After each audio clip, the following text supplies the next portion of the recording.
মুখ সামলে কথা বলে জামাইবাবু। আমার বাবা তোমাকে ঠকায়নি, বরঞ্চ তোমরাই আমাদেরকে ঠকিয়েছো। অর্থের প্রাচুর্য আর বিলাসিতার মধ্যে তুমি বড় হয়েছো আশা করি, তাই তোমাকে নতুন করে দেওয়ার মতো কিছু নেই আমার। তাই উত্তরাধিকার সূত্রে কি দেব ভাবতে গিয়ে মনে হলো তুমি যদি গরিব দুস্থ বাচ্চাদের জন্য একটা স্কুল করতে পারো, সেটাই হবে আমার উত্তরাধিকার। কারণ আমিও শিক্ষার অধিকার সবাইকে পাইয়ে দিতে চেয়েছিলাম, পারিনি। তাই তুমি কি আমার এই ইচ্ছে পূরণ করতে পারবে শাওন? জানি এটা কঠিন কাজ, কিন্তু এও জানি আমার মেয়ের মধ্যে যে কোনো অসম্ভবকে সম্ভব করার ক্ষমতা আছে। তাই তোমাকে এই দায়িত্ব দিলাম। হাইওয়ের পাশে আমার একটা জমি আছে, যা তোমার নামে করে দিলাম। ওখানে বাচ্চাদের জন্য একটা স্কুল খুলে শাওন। দেখো যেন সেখানে পড়তে টাকা নয়, ইচ্ছের প্রয়োজন হয়। পারবে তো তোমার মায়ের এই ইচ্ছে পূরণ করতে? ভালো থেকো শাওন। জেনো, তুমি যদি আমার ইচ্ছে পূরণ করো তবে তোমার মা অনেক দূর থেকে হলেও খুব খুশি হবে। আমার কথা মনে হলে আকাশের দিকে তাকাবে, সেখানে সব থেকে যে উজ্জ্বল তারাটা দেখতে পাবে, ভাববে সেটাই আমি, যে দূর থেকে দেখছে তোমায় আর তোমাকে নিয়ে এক আকাশ গর্ব করছে। এটি তোমার মা।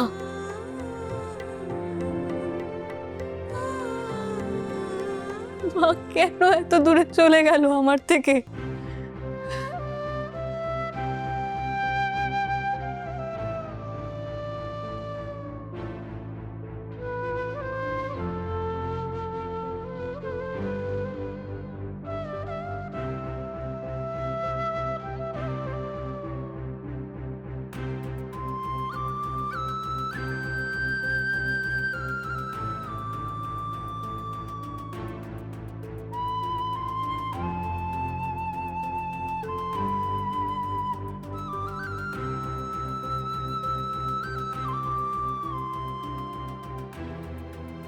এই জমি বাইপাসের ধারে আছে, সেখানেই একটা স্কুল খুলো শাওন।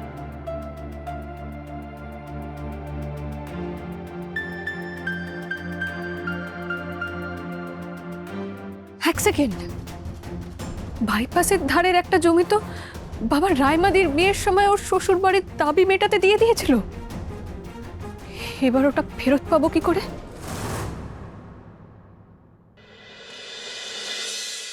দিব্যেন্দু, তোমাদের ফ্যাক্টরির কাজ কত দূর এগোলো? এই তো মামা, কাজ বেশ ভালোই এগোচ্ছে। এরপর তো শেড তৈরির কাজও শুরু হয়ে যাবে। তাই সেটার জন্য একটা কথা আপনার থেকে একটু জিজ্ঞাসা করার ছিল। কি কথা বলো না। আসলে মানে জমিটা আমরা পেলেও জমির আসল দলিলটা তো আমরা পাইনি। পরবর্তীকালে সেটা নিয়ে কোনো সমস্যা হবে না তো? ওই জমির আসল দলিল তো বীরুর কাছেও নেই। বীরু শুধু জানে ওই জমি নন্দিতার। দেখো, মিউটেশনের জন্য আমি বলে দিয়েছি, তবে দলিলটা তো খুব পুরনো। আমি পেলেই দলিলটা তোমাদের কাছে পাঠিয়ে দেবো। না, আসলে পরে হলে একটু সমস্যা। মানে বাবা বলছিল যে আপনি তো মুখেই আমাদের ওই জমিটা দিয়েছেন, তাই এবার ওই জমির দলিলটা না নিয়ে ফেললে একটু চাপ হতে পারে। তাই দলিল আমাকে নিয়েই ফিরতে বলেছে। দিব্যেন্দু, দাদা তো খুব ব্যস্ত, কটা দিন সময় দাও, উনি ঠিক খুঁজে দেবেন। না না, সময় থাকলে সত্যিই দিতাম কাকিমা, কিন্তু কাজ না ওদিকে অনেকটা এগিয়ে গেছে। আর বুঝতেই পারছেন আজকালকার দিনে দলিল ছাড়া এরকম একটা... কেন দলিল ছাড়া কি আমার মুখের কথায় বিশ্বাস করা যায় না? ইমা না না মামা, দিব্যেন্দু সেভাবে কথাটা বলতে চাইনি গো। যেভাবেই বলুক, ওর জানা উচিত যে বীরেন্দ্র চক্রবর্তীর মুখের কথাই যথেষ্ট। তোমার বাবাকে দুশ্চিন্তা করতে বারণ করো। দিব্যেন্দু, আমার কথাটা শোনো, তোমার বাবা দলিল অবশ্যই পেয়ে যাবেন। হ্যাঁ মানে সেটা নিয়ে কোনো ডাউট নেই আমাদের, দুশ্চিন্তাও নেই, বাট ওই দলিলটা হাতে পেলে আর কি আসলে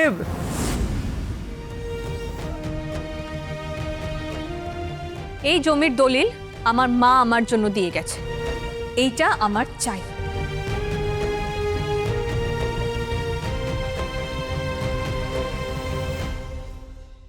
কি বলছোটা কি তুমি শাওন? এই জমি তুমি নেবে মানে? হ্যাঁ নেব পিসিমণি, কারণ আমার মা চেয়েছিল এই জমিতে বাচ্চাদের জন্য ফ্রি স্কুল বানানো হোক। সুতরাং এখানে সেটাই করা হবে। কাউকে আমি এই জমিতে মদের ফ্যাক্টরি বানাতে দেব না।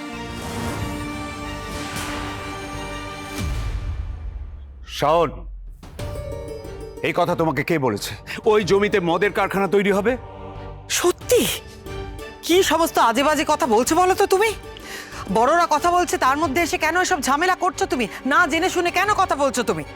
না জেনে শুনে নয় পিসিমণি, ওই জমিতে যে মদের ফ্যাক্টরি বানানো হচ্ছে সেই কথাটা আমি জামাইবাবুর মুখ থেকেই শুনেছিলাম।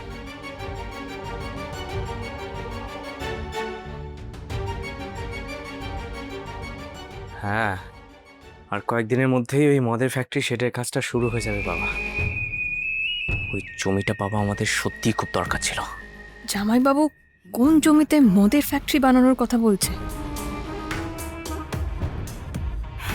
তখন বুঝতে না পারলেও এখন বুঝতে পারছি। জামাইবাবু বাবার দেওয়া বাইপাসের পাশে মায়ের জমিতেই মদের ফ্যাক্টরি খোলার কথা বলছিল, কিন্তু সেই ব্যাপারে কাউকে কিছু জানানোর প্রয়োজনই বোধ করেনি। আমাকেও বা কি সব জানানো হয়েছে? সব থেকে বড় সত্যিটা আমার থেকে লুকানো হয়েছে।